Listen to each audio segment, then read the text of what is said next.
Bueno, doctores, sean bienvenidos. Entonces, bueno, ya para ir al grano, simplemente decirles que con el grupo en el cual yo les estaba dando la tutoría de estaciones, digamos, yo les había dicho que iba a subirles como una retroalimentación, básicamente las respuestas que ya estaban, pero agregarles como simplemente unos daticos más hacia acaso. Y pues ustedes me dijeron que sí, entonces acá estamos. Les voy a en específico retroalimentar las preguntas que yo hice. Entonces, bueno, la primera pregunta era muy general, nos decía, bueno, identifiquen los cuatro lóbulos y sus funciones. Entonces acá vemos a primero, vengan, pongo el láser. Entonces, listo. Por acá tenemos los cuatro lóbulos que se pueden ver en esta imagen porque realmente son cinco. Recuerden que tenemos el de la ínsula. Y si nos ponemos a hablar neurocientíficamente, se están hablando de hasta siete lóbulos. Pero bueno, para términos prácticos, acá vemos cuatro y el de la ínsula que está por allá abajo. Entonces, este es el frontal, este es el parietal, este es el temporal y este es el occipital. El frontal se puede ir como en general en dos grandes funciones. Las motoras, acá tienen ese giro presental que es la corteza motora primaria. Y por acá van a estar sobre todo las funciones cognitivas, ¿cierto? Como esas funciones mentales superiores. Recuerden que se dice que justamente lo que nos hace como humanos, como especiales frente a otras especies, es que nuestro lóbulo frontal sea tan grande. Entonces ahí tenemos todas estas funciones ejecutivas, ¿no? La personalidad, bueno, todas estas funciones. Entonces ahí tenían para agarrar varias. Entonces se dividen esas dos, ¿verdad? Listo. El parietal, pues, tiene sobre todo estas funciones sensitivas. Acá tiene, pues, el giro poscentral. Entonces, lo dicho, acá está, por ejemplo, la corteza sensitiva primaria. Entonces, puras funciones sensitivas. Tanto al occipital, el occipital tiene sobre todo las funciones de la integración visual. Entonces, pues, ahí se integra todas esas aferencias visuales en el lóbulo occipital. Acá tenemos este surco parieto-occipital. Ahí lo pueden apreciar. Súper. Y finalmente el lóbulo temporal, con su giro temporal superior, medio e inferior. Ok. Y ahí teníamos sobre todo el área de Wernicke, en la cual se hacía como esta integración y se daba el lenguaje. Ok. Y listo. Entonces ya pasando como a preguntas como más de neuranato en específico. Entonces nos decía básicamente, listo, ¿cuál es esta área señalada? ¿Cuáles son las áreas de Brodmann? Listo. Entonces sería este el giro precentral. La área de Brodmann en específico pues es 4 y la función es la corteza motora primaria. La siguiente pregunta pues se concadenaba bastante porque es justo el que está atrásito, que es el giro postcentral, acá lo ven, y este curiosamente tiene otras áreas de Brodmann. Recuerden que las áreas de Brodmann eran estas áreas histológicas, o sea, como ciertas diferencias histológicas pues en todo el parénquima. Este giro postcentral es la corteza sensitiva primaria. Y acá, como hacer una puntuación, acá pueden ver el lóbulo occipital y es como un poquito fácil recordar las áreas de Brodmann para, como lo he dicho, no volver a tener que aprendérselas y son estas 17, 18, 19. Acá lo pueden ver. Listo.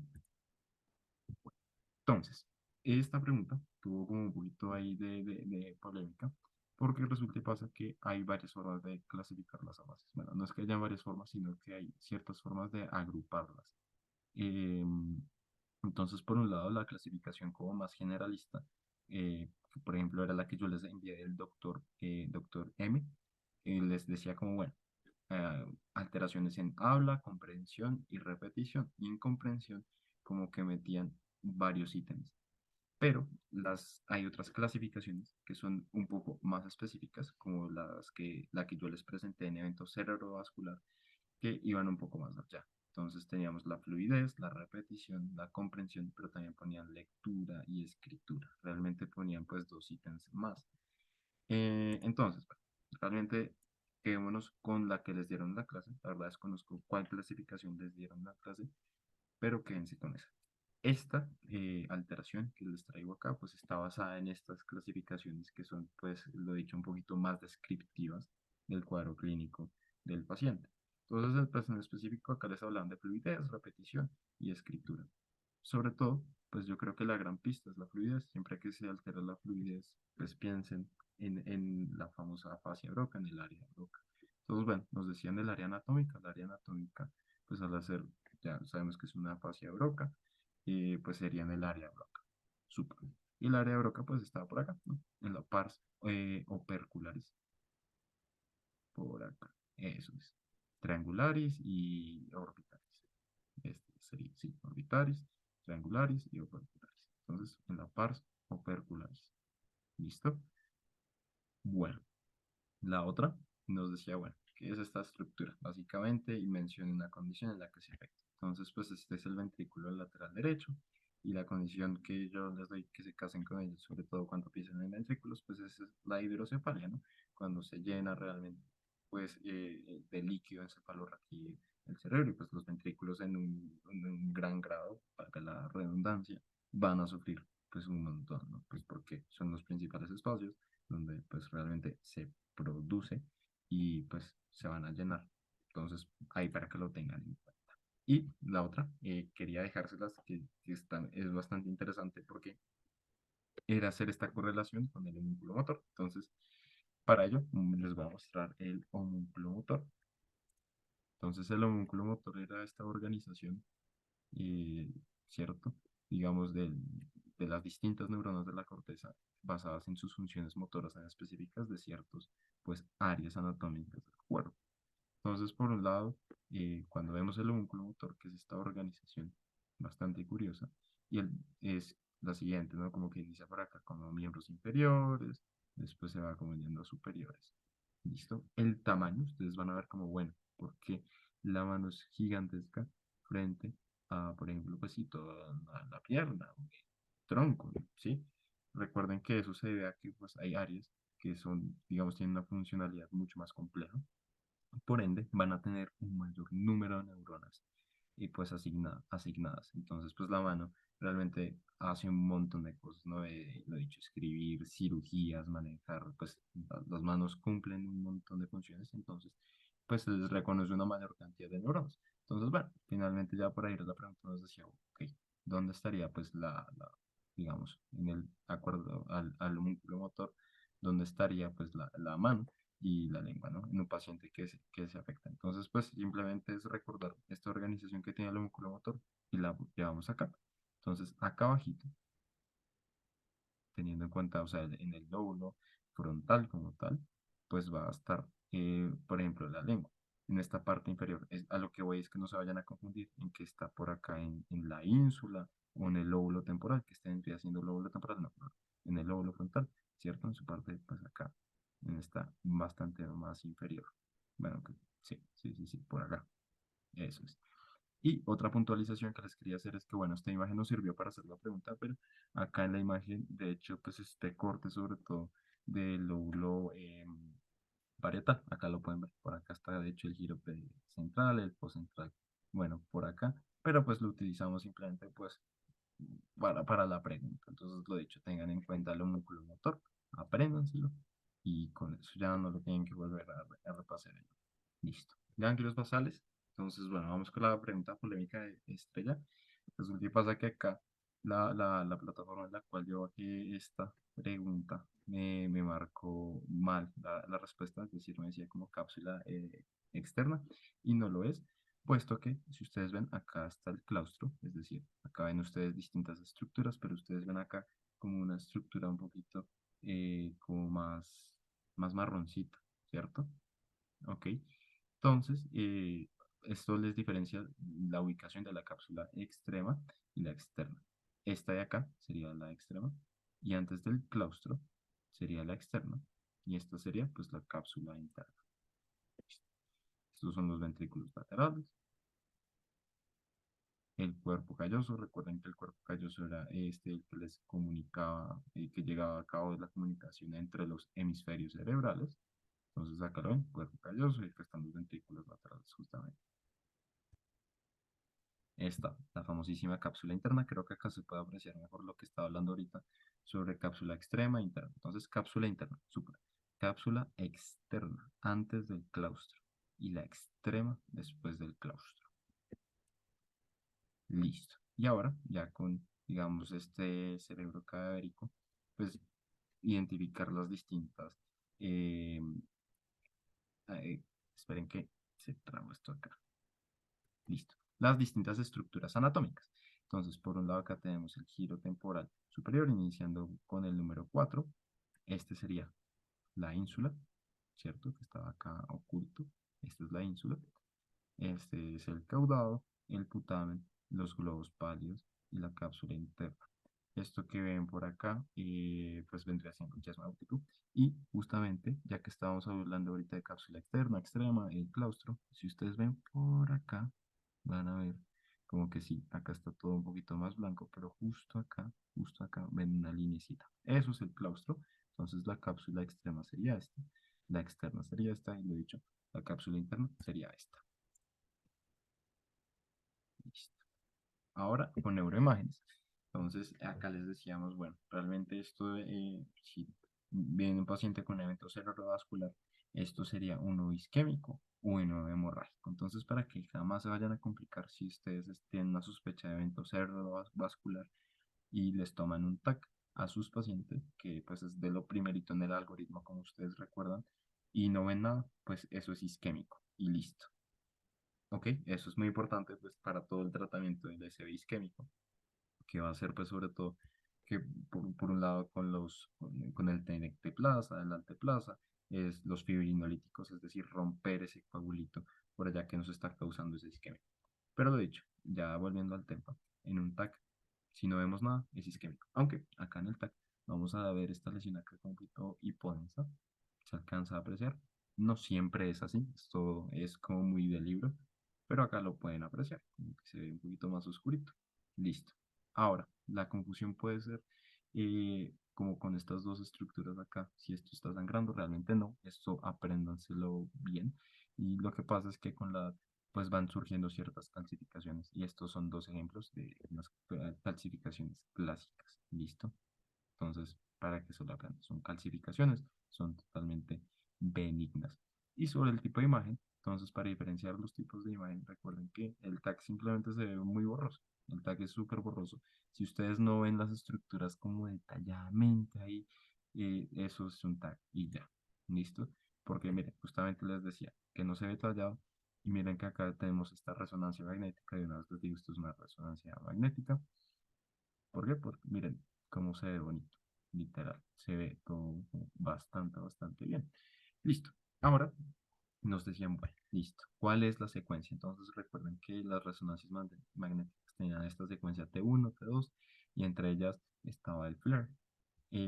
Para aprenderse cómo es un T1, yo les decía, lo que es gris es gris. Entonces recordemos que en la corteza, en la parte más externa del parénquima cerebral, nosotros vamos a lograr ver los somas de las neuronas.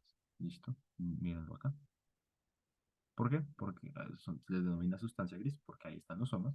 El resto es sustancia blanca, materia blanca, porque están todos los axones ahí interconectados. Recuerden que una neurona tiene un montón de conexiones y sinapsis con otras neuronas. Bueno, acá justamente ven la prueba, ¿no? Por acá tenemos la neurona como tal, y acá todos los axones. Y en un T1 se ve tal cual. Lo que es gris, lo que es blanco es blanco. Mientras que en un T2, que se los tengo por acá, pues es todo el contrario, ¿no? Todo lo contrario, mírenlo por acá.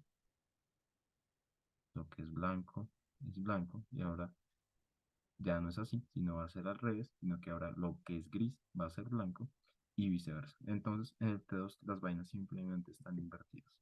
Esta imagen de acá, si ustedes la ponen a detallar, era como compleja, ¿no? Porque entonces ustedes seguirían mi regla que yo les decía, listo. Primero verifiquemos si es un T1. Un T1 lo que es gris es gris. Entonces ustedes saben como la parte más externa, identifican que es como incluso un poquito blanca. Entonces dirían, bueno, esto es un T2, mm, porque ahora lo que es gris es blanco, pero mm, como que ni tanto.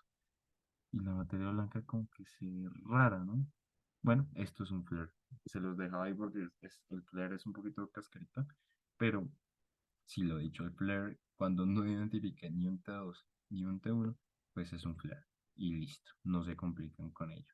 Pero pues claro, no siempre se ve tan fácil un flare, porque lo he dicho, estos son secuencias, es decir, se van tomando imágenes en función del tiempo. Entonces, pues mm, realmente puede salir la imagen un poquito cambia, o sea, no siempre se va a ver como así súper bonito, no, porque lo he dicho, va saliendo como en secuencia, ta.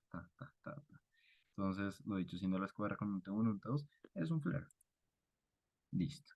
Acá ahora nos decían, pues lo dicho, ya la resonancia magnética, que por supuesto es la secuencia que ya le dijimos, y unas estructuras que nos decían por acá. La primerita de acá era el tálamo, acá lo ven. La otra era esta, que es el mesencéfalo. Acá está el tronco encefálico, el bulbo raquídeo, puente mesencéfalo. Listo, muy bien. Y finalmente nos decían cuál era esta estructura. Esta estructura es la cisterna magna. ¿Recuerdan las cisternas? Que era donde se acumulaba cierta cantidad de líquido encefalorraquídeo. Acá la cisterna magna. Bueno, ahora esta pregunta sobre los hematomas. Entonces esto es importante como, para la vida. El tema de los hematomas subdurales, epidurales. Entonces, bueno, quiero que vean acá las imágenes. Listo. Entonces, antes de hablar del caso, recuerdo mucho que cuando yo estaba en neuro, los tutores nos decían lo siguiente, como para diferenciar. Bueno, por un lado mostraban esta imagen de siempre, ¿no? Que el subdural era el bananito y la epidural era como un limón. Ok. Había también otra forma que nos decían que era bastante particular y curiosa, y era que quiero que recuerden a las mujeres embarazadas, cuando ya están en el trabajo y en parto, les suelen dar algo que es la dichosa epidural. La epidural, pues, es lo dicho, un medicamento con el fin de aminorar el dolor durante el trabajo de parto. Listo.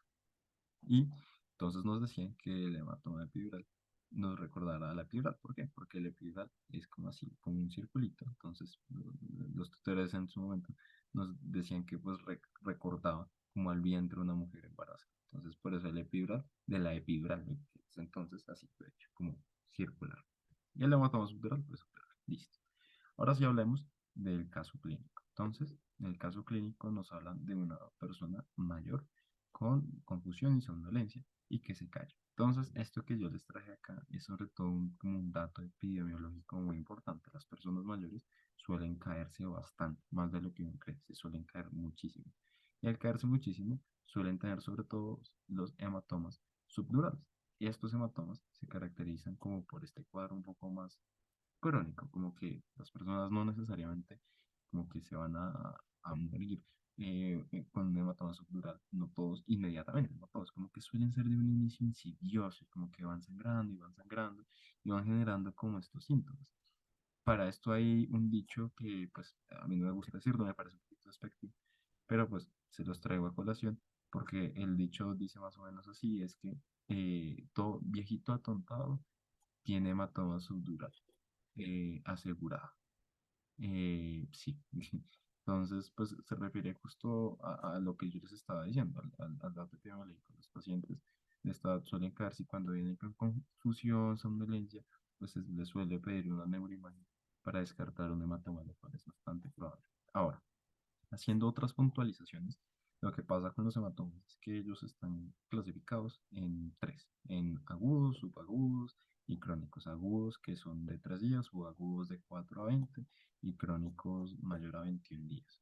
Lo que suele, porque esto es importante, 21 días, pues las 3 semanas, ¿no? Porque esto es importante, doctores, porque se logran apreciar cambios en la neuroimagen. Es decir, a medida que más pasa el tiempo con un hematoma estructural y llegamos a la parte crónica, vamos a notar que la sangre se va a ver hipodensa.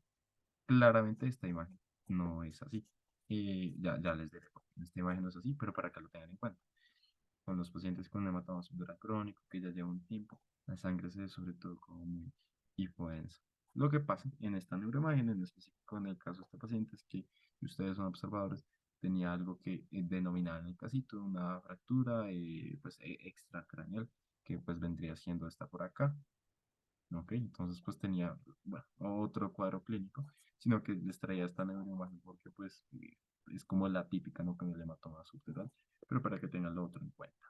¿Listo? Pues bueno, acá quedaban las respuestas. Y de examen neurológico, la pregunta ahora sí, la más polémica, pero la vamos a desmenuzar. Entonces, nos decían, una mujer de 47 años de edad acude a urgencias por un historial de episodios recurrentes de náusea y una sensación de que el mundo gira. Cada episodio dura menos de 3 minutos, sobre todo cuando se levanta de la cama y repentinamente mueve la cabeza. Entonces, por un lado, si tenemos un paciente que se levanta inmediatamente y como que se marea, pensamos en hipotensión ortostática, ¿cierto? Este reflejo vasovagal. Entonces vamos a ir descartando estas dos, ¿listo? Porque la respuesta era nistagmus, pero ya vamos a llegar allá. Entonces, listo, nos dice esto el cuadro clínico, pero si ustedes ven, el detonante sobre todo es que mueve repentinamente la cabeza, o sea, se levanta y mueve repentinamente la cabeza y dura hasta 3 minutos. La hipotensión ortostática es distinta, es decir, la sensación no suele ser que gira el mundo, sino una sensación de desmayo. Entonces, por clínica, sale ahí hipotensión ortoestática. Es una pregunta muy compleja. Yo les decía que se las había sacado de un banco de preguntas para el examen de residencias de Estados Unidos y pues se dan cuenta justamente porque estaba en ese banco de preguntas. Ahora me decían, bueno, si esto es un vértigo, porque listo, está girándole la cabeza, como que le gira el mundo, perdón, pues eso uno pensaría en un vértigo, ¿no? Por allá una alteración en el nervio vestibulo-coclear, entonces eso es un vértigo. Entonces me decían, bueno, Omar, chévere que sea nistagmus, pero ¿por qué no un romper? Si el romper pues también se asocia a este tipo de cuadro clínico. Lo que pasa con un romper positivo puede indicar un vértigo, sí, pero un vértigo en el cual haya una alteración de las columnas dorsales. Y un vértigo causado por alteración o daño de las columnas dorsales se da sobre todo cuando hay movimiento de las extremidades, más no de la cabeza. El vértigo paroxístico benigno, si se da por un movimiento repentino de la cabeza, y su signo más claro es el nistagmus, que era cuando los ojos pues, hacían así, y era un nistagmus, si no mal recuerdo, sobre todo horizontal. Esta pregunta es complejísima. ¿Por qué? Porque, digamos, les dicen cuál es el hallazgo más probable de encontrar, pero para ustedes poder definir esta pregunta, tenían que literalmente saber el diagnóstico en específico, y no solamente un diagnóstico general, porque ya vieron que quedarnos con vértigo no nos servía, porque lo he dicho, a mí me dijeron que en vértigo pues podíamos tener una alteración, sobre todo pues del rumbo, ¿no? Y pues sí, también de nistagmus, pero acá tendríamos que también diagnosticar el tipo de vértigo, ¿ok? Por eso era una pregunta mucho más compleja. El vértigo paroxístico benigno, jamás se les olvide, tiene sobre todo pues el nistagmus, que es esta alteración que le dan acá, que es cuando ustedes ven que los ojos están haciendo como así, acá lo pueden ver, como que se están moviendo así, tú. Hay distintos nistagmus con distintos tipos de alteraciones, está el torsional, como que el que va así, que es sobre todo cerebeloso, el horizontal, que era bueno, el que estábamos hablando. Listo. La otra pregunta era sobre signos meningios. Entonces, esta era una pregunta un poquito como confusa, pero realmente era muy simple, porque les decía cuáles son los signos meningios que esperaría encontrar. Es decir, yo ya les estaba dando un diagnóstico, yo ya les estaba diciendo que probablemente tenía una meningitis. Entonces dicen, listo, una niña de 8 años, extraída por su madre por una fuerte gripa. A la examinación usted encuentra dolor de cabeza, fotofobia y la dichosa y famosa rigidez bucal, que se asocia sobre todo a los cuadros meningios. Y la pregunta les decía, bueno, ¿cuáles son los signos meningios que esperaría encontrar? Uno de los signos meningios, de hecho, es rigidez bucal. Entonces solo nos quedan los otros dos signos meningios, que son estos dos, que son el Kernick y el Brutzinski. Entonces, bueno, por acá vemos que se le levanta la cabeza al paciente y como que después como que retrae las piernas, ¿cierto? Y acá vemos por otro lado que se le está como levantando la pierna y el paciente tiende, o sea, como tener un dolor bastante importante y pues la muere. Entonces simplemente tenían que decir signo de Kernick y Brutzinski. Ya, no, ahí no había más. Listo. La pregunta número 3, que era cuál es el par craneal afectado en este paciente. Entonces, por si no hicieron la pregunta, les dejo acá un momentico para que la repasen, para que la piensen.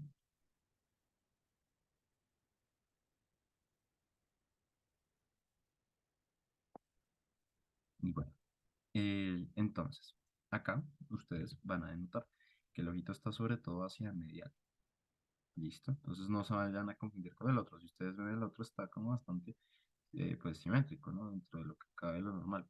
Mientras que este, en cambio, como que está sobre todo hacia medial. Entonces ahí uno se podría confundir con qué tipo de alteración sea, pero pues la respuesta correcta realmente era el recto lateral. Si ustedes ven, el ojo no podía salir como hacia lateral, es decir, no lo podía llevar hacia el extremo. Estaba totalmente hacia medial, allá es donde estaba la fuerza. Entonces, pues el par craneal alterado sería el sexto, entonces sería una parálisis del recto lateral, pues el músculo que está inervando en ese caso el sexto par craneal. Listo. Otra, era esta parálisis. Entonces, pues era la parálisis del nervio facial. Esta estaba un poquito confusa, porque de hecho se ve como un poquito mixta, es decir, al principio se ve como una central, porque solamente está como ese tercio de la cara afectado, ¿cierto? Pero después se ve como la mitad. Entonces, esta era una pregunta sobre todo ahí como para que la pensaran. La respuesta en específico si era la parálisis periférica, es decir, estaba la mitad de la cara paralizada. Acá les recuerdo cómo era esta fisiopatología de la parálisis del séptimo par craneal, que podía dividirse entre central y periférica, siendo central cuando se alteran las neuronas en la corteza, periférica en el recorrido. Y esta parálisis es bien peculiar porque, digamos, como ustedes saben, casi todo, en neuro se decusa, es decir, pasa al otro lado. Las funciones, digamos, nuestro hemisferio derecho siempre nos dicen controla la parte izquierda de nuestro cuerpo, ¿no? Como que en neurología siempre tenemos como esa característica muy importante. Pero lo que pasa con el séptimo par craneal, si ustedes ven, es que el, digamos, acaban las fibras que se decusan y pasan al otro lado, pero queda una fibra, por ejemplo, en el ejemplo, queda una fibra que se queda en el mismo lado. Entonces, eso es curioso porque si se afecta la parte central, digamos, acá se decusan las fibras, pero una fibra del mismo lado logra compensar. Entonces solo se afecta al tercio inferior de la cara. Pero si era periférica, como lo ven acá, que ya era después de que se decusara y toda la vaina, pues van a darse cuenta de que ahí sí todo se daña, ahí sí todo mal, y sí, pues ahí tenemos una hemiparesia o una hemiplegia. Listo. Y la otra pregunta, estoy en la parte de las respuestas. La otra pregunta era sobre un paciente probablemente con Parkinson, sí, enfermedad de Parkinson.